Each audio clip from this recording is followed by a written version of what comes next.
Greg Clark from the Centre for Public Christianity. Well, if you take science seriously, as most of us do, is there room for believing in God? And with me today is someone who gives a resounding yes to that question, John Lennox, the Professor of Mathematics at the University of Oxford, and the author of the book God's Undertaker, Has Science Buried God? John, welcome to Sydney. Thank you very much. Let's dive right in at the deep end. Do you feel like a lonely figure as both a scientist and a theist? Not really. I think the two belong together, and I'm far from lonely. Take someone, for example, like Francis Collins, who's the director of the Human Genome Project. He is a Christian, and Bill Phillips, who won the Nobel Prize for Physics in 1998, is also a Christian. So I don't feel a lonely figure at all. Well, you also feel that Christianity played something of a role in the rise of science. Can you explain to us what you mean by that? Historically, science exploded in the 16th and 17th centuries in Western Europe. And people have asked the question, why then and why there? And it was Sir Alfred North Whitehead, I suppose, at the beginning, who argued strongly for the fact that science arose because people believed not simply that nature was ordered, but they believed that there was a rational mind of God behind nature, and therefore nature could be understood by rational minds. And so with that kind of Christian foundation, science could grow. Whereas in China, which had a lot of technological development, science didn't grow in that way. And Joseph Needham, who was a brilliant Oxford sinologist, he searched, because he was a Marxist, a long time for some kind of materialistic explanation, but in the end he came up with a view that science did not develop in China like it did in the West precisely because they did not have that unifying concept of a creator. What sort of things is science good at, and where does it strike its limits? Science is very good at asking the how questions and the why questions, if you like, where it's why a function. But it doesn't really deal with the questions of intention or purpose. I mean, you can see that very easily by, for example, imagining here's a lady who's baked a cake and you're the Nobel Prize winner and whatever, and I ask you to analyze the cake and you reduce it to elementary particles and all the rest of it. You give me a brilliant description of it. But then I say to you, why did she make the cake? You'll immediately find your science is at an end. You will not be able to determine, even if you brain scan her, why she made the cake unless she reveals it to you.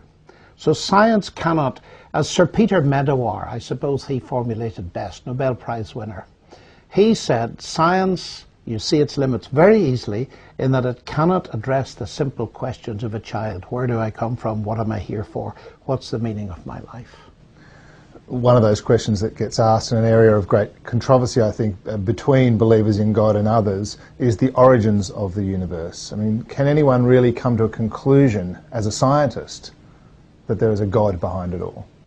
Well, I think it's possible to come to a conclusion as a scientist that there's a God behind it all. The standard model, the standard Big Bang model, is essentially a label on a mystery, but at least it says there was a beginning. There was a beginning. And that's a very interesting thing, because speaking now as a Christian, it interests me, it fascinates me in fact, that the Bible has for millennia been saying that there was a beginning. It took science up until about the 1960s to admit the same thing, because they'd been so influenced by Aristotle's notion of an eternal universe. So the idea of there being a beginning raises very big questions. What is the cause behind? So I see absolutely no incompatibility here in postulating God as the first cause. I mean, I have much stronger reasons than that for believing God is behind it as a scientist, but that's a start.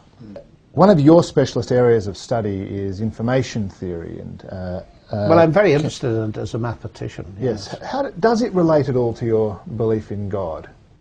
Well, yes, it does. Because one of the fascinating things, I think, about science in the last 50 years or so is the discovery that the DNA is the base of the structure of proteins and the base of life, so to speak. And that involves words, indeed one very long word, 3.5 billion letters long. And it's a word with significance in a four-letter alphabet, the codons. It's a word that's significant. It has a meaning. It has a semiotic dimension because the DNA word codes for the proteins.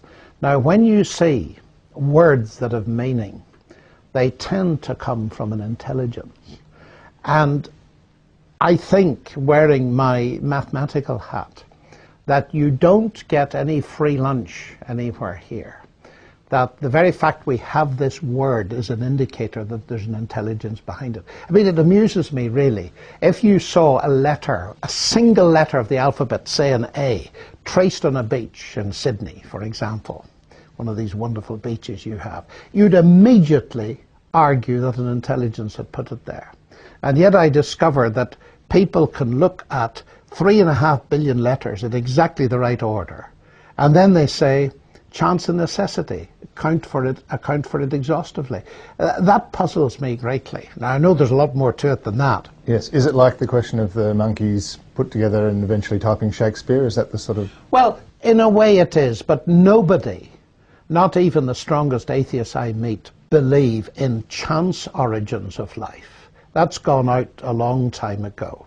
Richard Dawkins would want to argue that it's chance and necessity, chance plus the laws of nature, because the probabilities of getting life simply by random mixing of molecules and so on are just way off the scale. They are far too low. But Dawkins will argue that there is a law-like effect of natural selection that increases the probabilities. Now, I would want to argue that when you analyze those simulations that Dawkins does, what he does very effectively is smuggle intelligence in by the back door.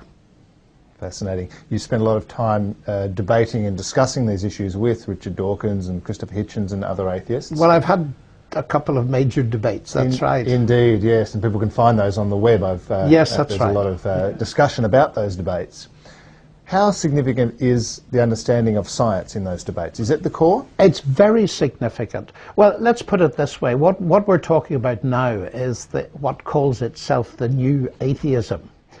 And at the core of the new atheism, there are a number of scientists, some of them very high-powered, like Steven Weinberg, who think that the best thing science can do, and I'm quoting him at a recent conference in America, the best thing science can do could eliminate religion. And the basic logic is very simple.